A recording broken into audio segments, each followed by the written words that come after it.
How about, Patricia, how about what do you see in smaller firms? Do you see a grand enough purpose and vision?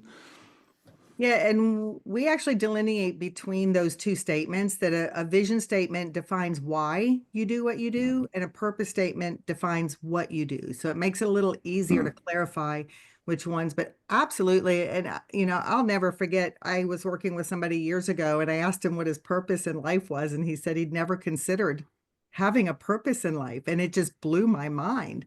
But I understand that people come from all different backgrounds and takes, and they don't know the difference between just going to business day by day versus having a purpose for it.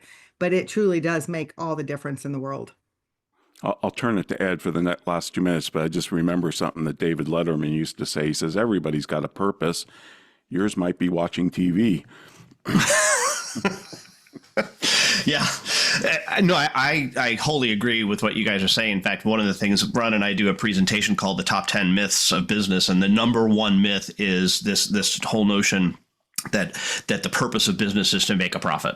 Like it's so endemic in what everybody thinks, right? And I'm like, it's like you have to separate these two things out into mission versus purpose. One is cause. The other is effect. Profit is effect, not cause.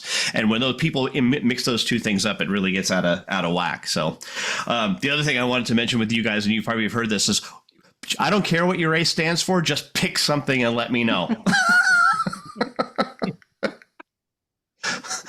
And stick to it.